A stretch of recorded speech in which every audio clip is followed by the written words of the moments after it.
en lisant, en écrivant. Le podcast de lecture versatile de Pierre Ménard.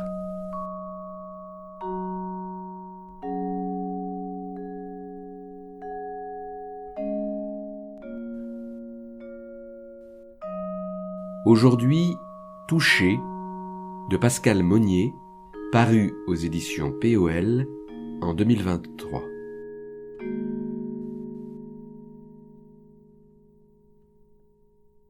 Lorsqu'on est réduit à plusieurs mois d'immobilité forcée, la rééducation est nécessaire, aussi bien physique que morale, dans cet ouvrage où l'infinitif repousse l'injonction.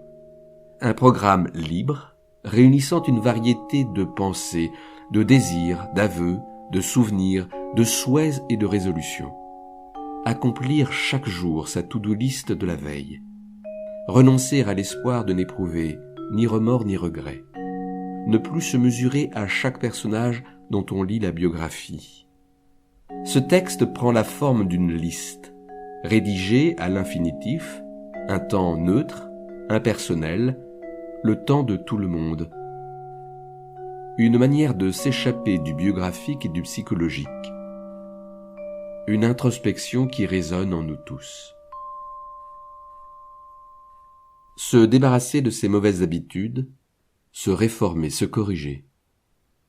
Prendre son temps, avec la détermination et le courage que l'on devrait employer à travailler en étudiant sur un site spécialisé le calendrier des heures et des dates palindromes à venir. Voir que le 3 février 2030 est la prochaine date palindrome. Se demander immédiatement si on sera là pour s'en apercevoir. Puis, dans l'espoir de se ressaisir, comme Saint-Cyran l'aurait probablement recommandé si on l'avait eu comme coach ou confesseur, décider de se rendre à soi-même et à son néant.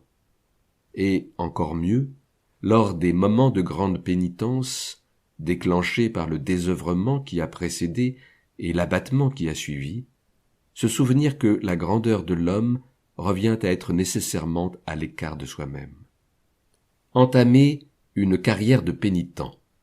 Rancer, soudain violemment accablé d'une vie trop mondaine, s'enfermant dans la cellule d'un couvent avec la tête coupée de sa maîtresse défunte sous une cloche de verre.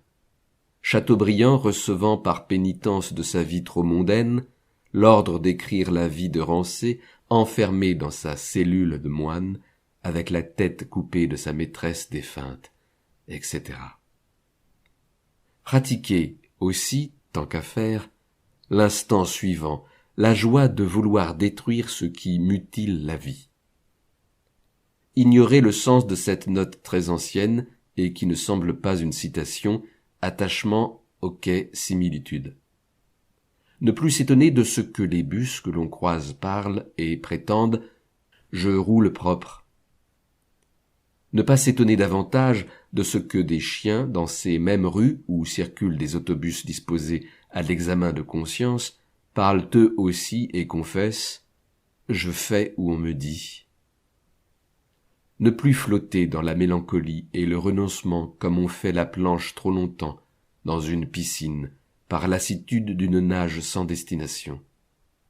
Ne pas se bercer de l'espoir de disparaître à la faveur d'un incendie ou d'un tremblement de terre et de renaître ailleurs, par exemple en Australie, parce que c'est aux antipodes et que n'ayant jamais prononcé le mot une seule fois, on espère que c'est le seul pays où l'on ne vous cherchera jamais. S'endormir chaque soir, parce qu'il faut bien y parvenir, et que dès lors tous les moyens sont bons, en imaginant le plus infime détail du bungalow près de la mer que l'on ne possédera jamais, mais dans lequel on pourrait enfin vieillir et mourir. Passer sa vie dans le jardin anglais de Munich, à regarder les jeunes gens surfer sur une seule vague. Ne plus s'enticher de tout garçon ayant une mèche qui lui dissimule une partie du visage. Résister encore davantage à ceux qui relèvent la dite mèche dissimulant partiellement leur visage en soufflant dessus, celle-ci agissant alors comme un rideau mollement agité par la brise dont les oscillations aussi régulières et douces que la respiration d'un bébé cachent et dévoilent le paysage, suscitant avec autant d'intensité l'envie de sortir que de rester enfermé, fort là, on, off, avec toi mais sans toi, donner ce que l'on n'a pas à qui n'en veut pas, etc. Ne pas prétendre, par la même occasion, que tout garçon doté du fameux regard à la Diana, prunelle levée vers ses propres cils, menton légèrement baissé, par crainte d'une observation trop frontale du monde, pour éviter la gifle qui plane, signale avant-coureur d'une fuite imminente, offre de tomber sous le charme d'un portrait flamand vissé sur le corps d'un surfeur californien, et autoriserait donc de céder à un engouement faussement anobli par un penchant esthétique, et dire que ce n'était pas mon genre, etc. Ne pas se bercer de l'espoir que l'on devient meilleur avec le temps. Se souvenir que le sentiment dépressif, ce que Dante nommait la grande tristesse, ne naît pas d'une circonstance particulière, mais de l'existence elle-même, et qu'il convient donc de s'y accoutumer le plus rapidement possible. Mais aussi qu'un auteur remarquait que lors de la rédaction de l'Enfer, Dante avait moins fait preuve d'imagination que d'un stupéfiant sens de l'observation. Avec le projet et l'espoir d'aller mieux, recopier cette note pour finalement n'y trouver aucun répit. Il peut s'avérer bénéfique, au plan de l'économie psychique, de faire appel aux vertus des activités dites sublimatoires pour pallier les pertes objectales ou narcissiques et recueillir le parfum de la nostalgie qui est dans leur sillage. Jugez défaitiste, inutile et fausse cette affirmation. Le langage, cela veut dire que je peux parler de cette montre même si elle n'est pas là. Et je dirais que le langage, c'est même l'absence de cette montre. Vivre dans le langage veut dire vivre dans un monde où les objets sont forcément manquants. Se demander en quoi le langage est l'absence d'une montre. Éprouver constamment du désarroi au point de vue de ne plus le sentir. Désirer se défaire de tout ce qui, dans son âme, est une soumission aux autres. S'efforcer de penser désormais à ceux qui vous entourent comme à des étrangers, et en retirer de l'indulgence et de la douceur à leur égard. Ne pas se bercer du souvenir des moments où les âmes et les corps semblaient à l'unisson. Essayez de penser, comme le chauffeur de taxi cambodgien parlait, omettre les articles, les prépositions et s'en tenir au verbe, s'autoriser à de très rares occasions quelques substantifs et adjectifs. Faire l'inventaire de ce qui fait défaut. Faire aussi l'inventaire quotidien de ses erreurs et manquements, et ne pas se décourager lorsqu'on les retrouve, une liste quasiment identique des années plus tard, en parcourant des anciens carnets. Écoutez très attentivement ce petit garçon qui, assis sur un banc du square, essaye de déterminer dans une grande solitude, tant la question laisse indifférente la femme qui l'accompagne, si nager dans une piscine permet d'affirmer que l'on sait vraiment nager, et si seule la nage en pleine mer autoriserait de l'affirmer. Cessez de considérer que manger et boire constituent toujours une défaite, et que le sommeil est l'aventure sinistre de chaque soir. Ne pas accorder trop d'importance et de temps à la vie domestique. Distinguer les petites solitudes des plus profondes solitudes. Lister ses défauts pour les combattre. L'impétuosité, le désordre, la paresse, l'orgueil, la futilité et la vanité. Veillez à ne pas aimer ses défauts. Consacrer ses insomnies à développer des politiques et stratégies à la fois prudentes et efficaces, puis se montrer incapable de les mettre en pratique. Animer le refus d'être dominé et tout autant le refus de dominer. Ignorer si Stendhal prétendait qu'il faut entrer dans l'existence par un deuil ou par un duel, puisque le mot recopié est illisible, que la source est perdue, et devinant que les deux sont possibles, si ce n'est comparables. Donner raison à Renoir, à chaque fois que l'on se sert d'Internet, qui prétendait que le pire de notre époque serait la conséquence de l'invention du tube. Le tube permettant de faire circuler ce qui ne devrait pas circuler, l'eau, le gaz, le pétrole et, dorénavant, les données. Ne jamais oublier que, selon le proverbe libanais, « parler, c'est vendre quand écouter, c'est acheter ». Rejeter les vitupérations sentimentales, ne s'étonner de rien, rien ne m'est plus, too late, nevermore, Lord Anxious, etc.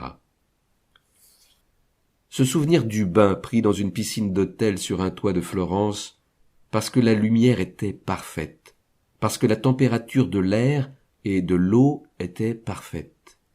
Le moment si parfait qu'il était infiniment présent, bien que déjà un souvenir, qu'on le savait non reproductible et donc aussi désespérément triste. Ignorer pourquoi certaines images et scènes sont inscrites à jamais dans la mémoire quand la majeure partie de l'existence s'engloutit dans l'oubli. Contempler cette bande de jeunes filles qui volent comme des moineaux autour d'un conteneur débordant de vêtements usagés. N'espérez rien de bon venant de Dieu. Savoir qu'il est mercredi, parce que le bruit de l'aspirateur du voisin se conjugue à celui plus mélodieux de la chute du conteneur de verre sur l'avenue. Devinez que l'heure du déjeuner approche parce que le bruit des couverts et des assiettes déposées par les serveurs, chargés de dresser les tables sous les fenêtres, monte en puissance comme le son des instruments de l'orchestre qui s'accordent derrière le rideau, signale que le concert va débuter. Adapter régulièrement ses lunettes à sa vue déclinante et s'habituer au verre progressif. Faire le décompte amer de ses chutes et blessures. Payer chaque mois son loyer et en retirer un sentiment de satisfaction, de devoir accompli et de sécurité provisoire. Quitter les maisons et les êtres sans chagrin et sans regret. Ne pas penser à chaque fois que l'on part « je ne reviendrai pas ». Comme c'est désolant. Enfin aimer partir et donc ne plus craindre de revenir. Être conscient que, lors des grandes solitudes, l'avantage est de ne souffrir par personne. Ne pas s'attarder sur les annonces immobilières de son quartier et perdre des heures à se demander où l'on aimerait et pourrait enfin habiter. Ne plus chercher ni à plaire, ni à déplaire. Ne pas craindre, comme saint Jérôme le craignait, de se réveiller les épaules couvertes d'échymoses, parce que les anges de Dieu le fouettaient durant son sommeil pour le punir de préférer la lecture de Cicéron à celle de la Bible. Notamment, mais pas seulement, faute de lire chaque jour Cicéron et la Bible. Être d'accord avec ce cinéaste, on fait des films où on écrit des livres parce que l'on ne trouve personne à qui parler. Ce qui revient à considérer que chaque conversation est une page mort-née. Ne pas devenir aussi neurasthénique que Buzz l'éclair quand il comprend qu'il pourrait être remplacé par un jouet plus performant. Ne pas jouer au paria orphelin et stérile. Imaginer le monde du point de vue des marchandises. Ne plus se poser de questions futiles. Les émotions de l'ordinateur HAL sont-elles sincères? Pourquoi plusieurs femmes dans le palmarès des 100 plus grands bassistes du XXe siècle, mais aucune dans la liste des plus grands guitaristes? Pourquoi les Québécois, ayant un accent très prononcé quand ils parlent, n'en ont aucun quand ils chantent? Ne pas se demander si les affects que l'on éprouve ont été encodés par la matrice.